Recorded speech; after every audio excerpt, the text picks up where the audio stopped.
지금 이 순간에도 강황을 잘못 드시면 몸은 더 차가워지고 있을 수 있습니다. 몸을 따뜻하게 만들려고 강황을 열심히 먹었는데 손발은 여전히 차갑고 혈액순환도 안 되는 것 같고요. 밥만 먹으면 속은 더부룩하고 말이죠.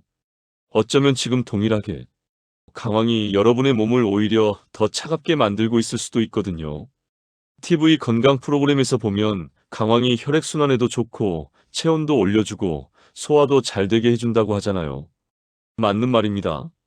그런데 강황이 우리 몸속으로 제대로 들어가지 못하면 이런 좋은 효과가 전혀 나타나지 않습니다. 저는 시니어 건강 컨설턴트 김도윤입니다. 72세 이정희 어르신 사례를 한번 들어볼까요? 이분은 여름에도 손발이 차갑고 소화가 늘 불편하셨대요. 그래서 강황을 거의 1년 가까이 드셨는데 아무런 변화가 없으셨던 거예요. 그런데 섭취 방식을 딱 바꾼 뒤 3개월 만에 놀라운 변화가 생겼습니다. 아침에 일어나면 손끝이 시린 게 확 줄었고요. 밥 먹고 나서 더부룩한 느낌도 사라졌대요. 이분이 그러시더라고요. 몸 안에서부터 따뜻해지는 게 느껴져요. 라고요. 오늘 이 영상에서는 왜 강황이 몸을 덮이지 못했는지, 그리고 똑같은 강황으로 체온과 혈액순환을 되살리는 방법도 분명하게 보여드릴게요. 끝까지 보시면 앞으로 3개월 뒤 여러분의 몸이 어떻게 달라질 수 있는지 확인하실 수 있을 거예요. 안녕하세요. 백스웰빙입니다. 구독과 좋아요는 저에게 큰 힘이 됩니다. 강황을 먹는데도 몸이 따뜻해지지 않으셨다면 이유는 분명합니다. 강황 성분이 나쁜 게 아니에요. 몸속에 들어와서 제대로 작동할 조건이 안 갖춰졌기 때문이죠. 이 문제는 한 가지 원인만 있는 게 아니라 노년기에 흔히 겹쳐서 나타나는 여러 가지 원인들이 함께 작용합니다. 첫 번째, 기름 성분을 물로 먹은 문제예요. 강황의 핵심 성분은 기름 성질을 띱니다. 그런데 이걸 찬물에 타서 마시면 어떻게 될까요? 기름과 물이 섞이지 않는 것처럼 강황 성분도 물과 섞이지 못한 채 위장을 둥둥 떠다니게 됩니다. 흡수가 안 되니까 장으로 그냥 내려가서 빠져나가 버리는 거죠. 몸을 덮이거나 혈관을 돕지도 못하고 말이에요. 이런 상태가 계속되면 위장만 자극받게 됩니다. 두 번째, 차갑게 먹어서 위장까지 차가워진 문제입니다. 원래 체온이 낮으신 분들은 찬 음료를 공복에 마시는 것만으로도 소화력이 뚝 떨어져요. 소화가 약해지면 영양 흡수는 더 어려워지고요. 몸은 점점 더 차가운 쪽으로 기울어집니다. 강황을 먹었는데 오히려 속이 더부룩해진 이유가 바로 여기 있는 거예요. 세 번째, 간에서 대부분 걸러져 버리는 특성이 있어요. 강황 성분은 혈관으로 가기 전에 간을 먼저 거쳐야 합니다. 그런데 간은 낯선 성분이 들어오면 빠르게 처리해서 내보내려는 성질이 있거든요. 제대로 준비 없이 들어온 성분은 대부분 배출되어 버리죠. 그래서 아무리 많이 먹어도 몸에 남지 않는 상황이 생기는 겁니다. 네 번째, 혈액순환과 체온이 함께 떨어지는 악순환이에요. 혈액이 잘 안 돌면 손발이 차가워지고 체온이 내려가잖아요. 체온이 떨어지면 소화효소도 제대로 작동을 안 하게 됩니다. 소화가 더디면 또다시 흡수가 줄어들고요. 이 과정이 계속 반복되는 거죠. 그래서 냉증과 소화불량이 함께 나타나는 겁니다. 다섯 번째, 노년기의 생활조건 문제예요. 나이가 들면 잠도 얕아지고 활동량도 줄어들죠. 거기다 여러 가지 약을 함께 드시는 경우가 많아서 몸의 대사 속도가 느려집니다. 이런 상태에서는 흡수가 훨씬 더 까다로워지고요. 똑같은 음식을 먹어도 효과 차이가 크게 나게 되는 거예요. 정리해 볼까요? 강황이 몸을 덮이지 못한 건 성분이 문제가 아니라 경로가 문제였던 겁니다. 물, 온도, 간, 혈관, 소화 기능이 서로 엉켜서 강황이 제 역할을 할 기회조차 얻지 못했던 거죠. 다음에서는 이 연결고리가 우리 몸속에서 어떻게 이어지는지 차근차근 풀어볼게요. 몸이 차갑다는 느낌, 이게 단순히 손발만의 문제가 아니에요. 저체온, 혈액순환 저하, 소화불량, 이 세 가지는 각각 따로따로 생기는 증상처럼 보이지만 실제로는 하나의 흐름으로 쭉 연결되어 있습니다. 이 연결 구조를 이해하셔야 강황이 왜 작동하지 않았는지도 분명하게 보이게 돼요. 모든 출발점은 장입니다. 우리가 먹은 음식과 성분은 반드시 장을 통해서 흡수되거든요. 장에서 제대로 흡수가 안 되면 아무리 좋은 성분이라도 혈관으로 전달될 수가 없어요. 강황이 몸을 덮이고 순환을 돕기 위해서는 먼저 장을 통과해야 하는데 이 첫 단계에서 막히면 그 다음은 아무 일도 일어나지 않는 겁니다. 장 기능이 약해지면 혈관으로 전달되는 에너지가 확 줄어들어요. 혈액은 단순히 피가 도는 것만이 아니라 체온을 온몸으로 나르는 역할도 하거든요. 혈액이 잘 안 돌면 손끝과 발끝부터 차가워지기 시작하죠. 그래서 혈액순환이 안 되시는 분들은 늘 몸이 식어 있다고 느끼시는 거예요. 체온이 내려가면 소화 기능은 더 떨어집니다. 우리 몸의 소화 효소는 따뜻한 환경에서 가장 잘 작동하거든요. 마치 추운 겨울에 사람도 움직이기 싫어지는 것처럼요. 체온이 낮아지면 위와 장의 움직임이 둔해지고 음식이 오래 머물면서 더부룩함과 가스를 만들어냅니다. 이 상태에서는 다시 흡수력이 떨어지고 장은 더 약해지는 거죠. 이렇게 장이 약해지고 혈관이 굽고 체온이 내려가는 과정은 서로를 끌어당기는 악순환을 만들어요. 손발 냉증이 있으신 분들이 동시에 소화불량을 겪으시는 이유가 바로 여기 있습니다. 하나만 고치려고 해도 잘 안 되는 이유도 이 연결 때문이에요. 강황은 원래 이 연결 구조 전체에 작용할 수 있는 식품입니다. 장의 염증을 줄여주고 혈관의 흐름을 도와주고 체온 유지에 유리한 방향으로 작용하거든요. 하지만 전제 조건이 하나 있어요. 장을 통과해서 혈관까지 도달했을 때만 이 역할을 할 수 있다는 점입니다. 지금까지 강황을 드셨는데도 몸이 차가우셨다면 강황이 나빠서가 아니에요. 이 연결 고리 중에서 가장 앞단인 장에서부터 막혀 있었기 때문입니다. 이 상태로 계속 먹으면 어떻게 되는지 궁금하시죠? 다음에는 이 흐름 속에서 강황이 실제로 어떤 도움을 줄 수 있는지 그 역할을 하나씩 짚어볼게요. 72세 이정희 어르신은 병원 검사에서 여러 번 큰 이상은 없다는 말을 들으셨어요. 하지만 일상은 전혀 편하지 않으셨습니다. 여름에도 손발이 차갑고 에어컨 바람만 닿아도 몸이 먼저 움츠러들었고요. 아랫배는 늘 냉한 느낌이 있으셨대요. 밥을 조금만 먹어도 속이 더부룩해서 하루 컨디션이 음식에 따라 크게 흔들리곤 했습니다. 어르신은 이 상태를 나이 들어서 어쩔 수 없는 거지 뭐. 라고 받아들이려고 하셨대요. 그러다가 TV 건강 프로그램에서 강황 이야기를 들으셨습니다. 혈액순환을 돕고 몸을 따뜻하게 하고 소화에도 도움이 된다는 말이 귀에 쏙쏙 들어왔던 거죠. 약을 더 늘리고 싶지는 않으셨던 터라 강황은 부담 없는 선택처럼 보였어요. 그날부터 어르신은 강황가루를 챙기기 시작하셨습니다. 매일 아침 찬물에 강황을 타서 공복에 드셨어요. 맛은 좀 불편했지만 몸을 덮이기 위한 일이라고 생각하시면서 참고 드셨던 거죠. 그렇게 몇 달이 지나고 어느새 1년 가까운 시간이 흘렀습니다.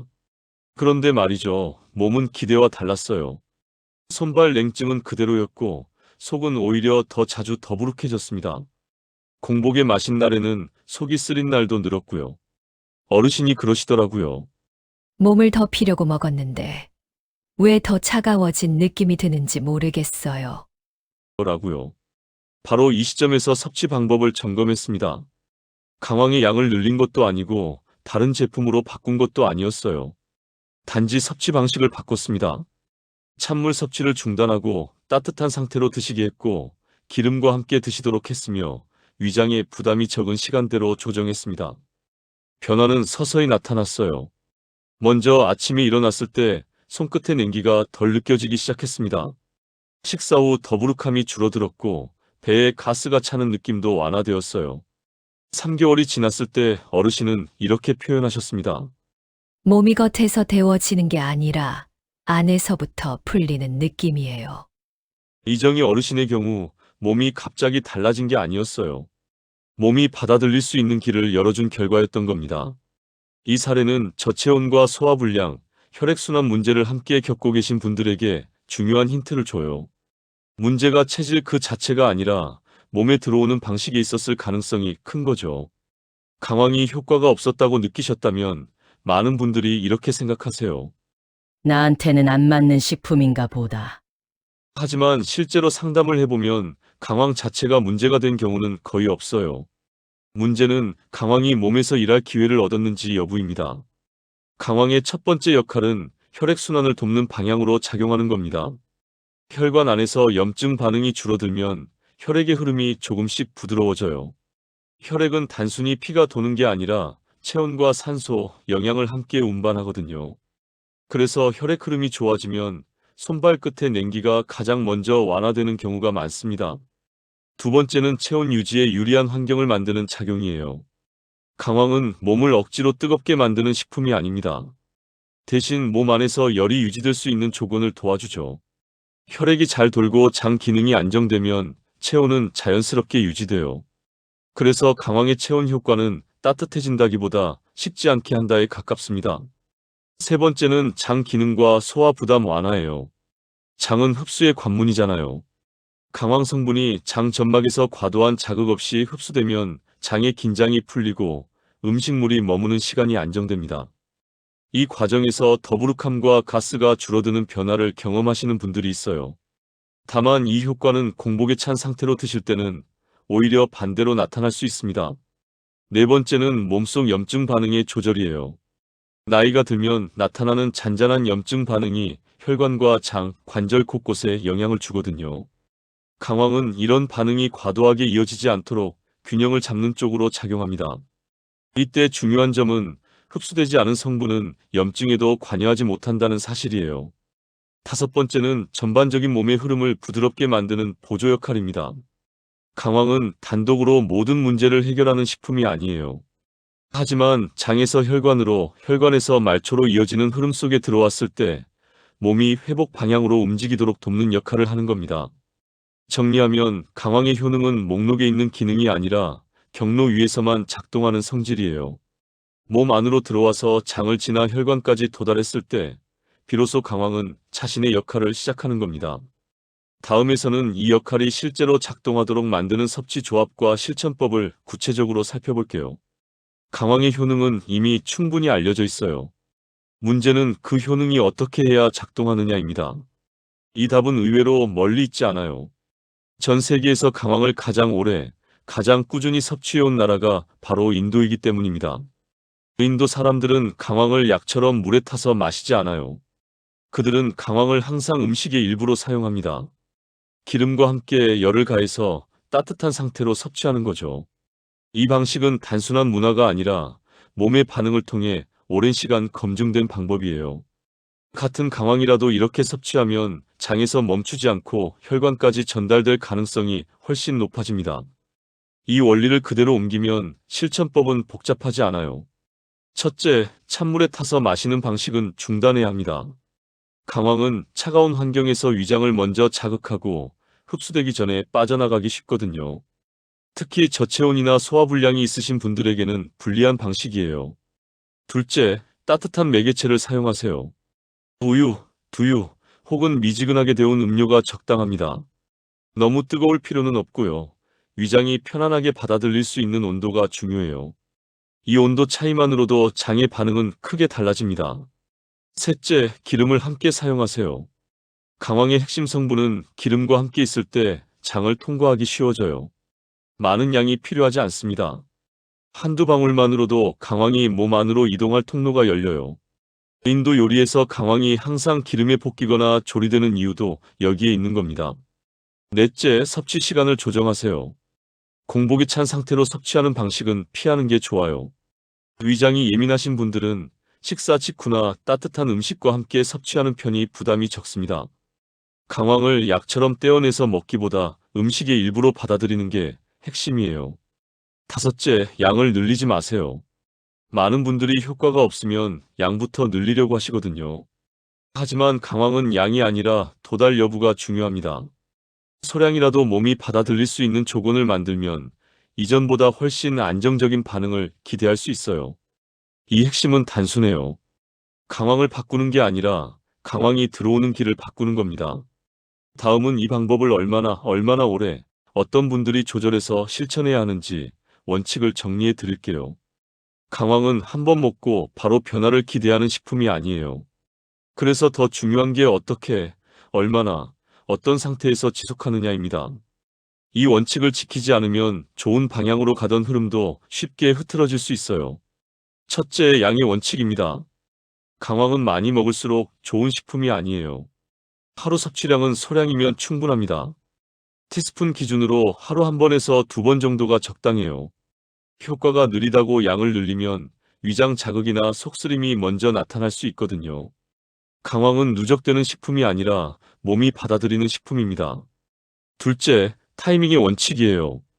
공복이 찬 상태로 섭취하는 방식은 피해야 해요. 위장이 약하신 분일수록 따뜻한 음식과 함께 또는 식후에 섭취하는 게 부담이 적습니다.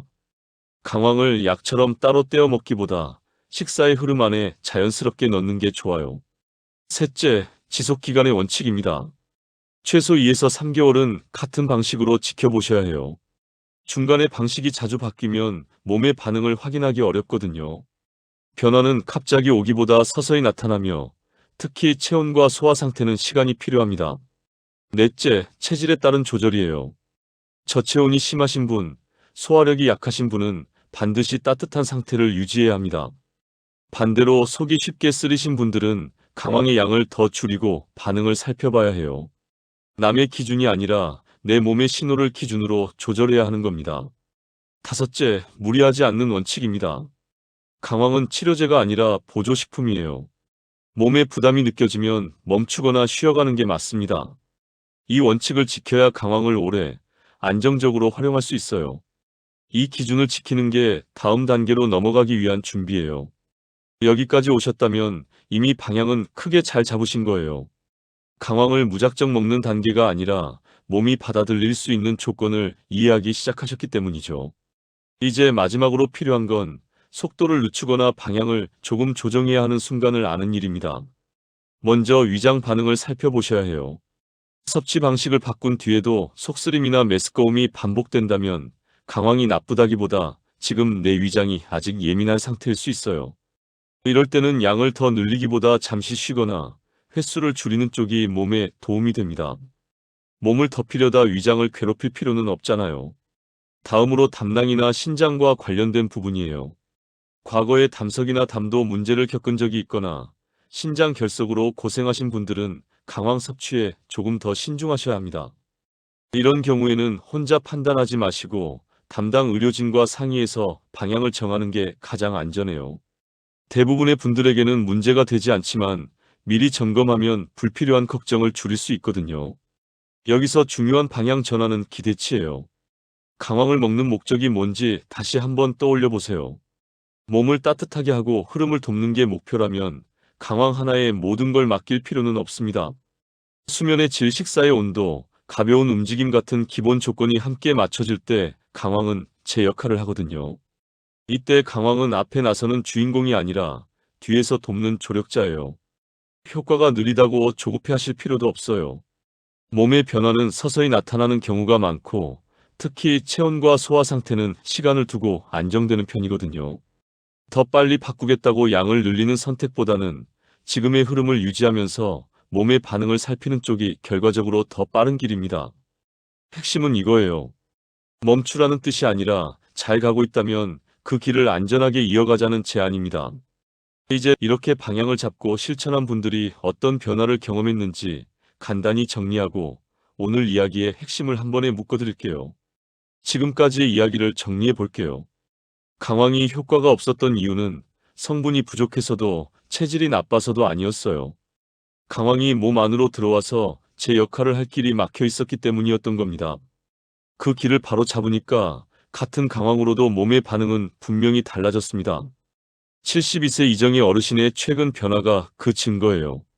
섭취 방식을 바꾼 뒤 몇 달이 지나자 손발의 냉기가 눈에 띄게 줄었고 식사 후 더부룩함도 거의 느끼지 않게 되셨대요. 무엇보다 달라진 건 생활의 움직임이었습니다. 예전에는 몸이 무거워서 외출을 미루기 일쑤였는데 요즘은 하루에 일정 시간을 정해서 걷기 운동을 하신다고 해요. 가벼운 스트레칭과 동네 산책이 일상이 됐대요. 최근에는 손주가 놀러 오면 옆에서 지켜만 보지 않고 함께 걷고 공을 차며 놀아줄 수 있게 됐다고 하셨어요. 몸이 따뜻해지니까 움직이는 게 겁나지 않아요. 라는 말이 참 인상적이었습니다. 움직여도 금방 지치지 않고 다음날 컨디션도 훨씬 안정됐다고 하시더라고요. 잠깐의 호전이 아니라 몸의 흐름이 회복된 결과예요. 오늘 영상의 핵심은 분명합니다. 몸은 갑자기 바뀌지 않지만 방향이 맞으면 반드시 반응해요. 오늘부터 방식을 바꾸면 앞으로의 3개월은 지금과 다른 시간이 될 수 있습니다. 손발의 온도, 소화의 편안함, 그리고 다시 움직일 수 있는 힘이 조금씩 돌아올 수 있어요. 이제 선택은 여러분의 몫입니다. 양을 늘릴 필요는 없어요. 방식만 바꾸면 됩니다. 이 영상이 도움이 되셨다면 백세웰빙 구독과 좋아요로 함께 해주세요. 여러분의 몸이 건강하게 움직이기 시작하는 그날을 응원할게요. 감사합니다.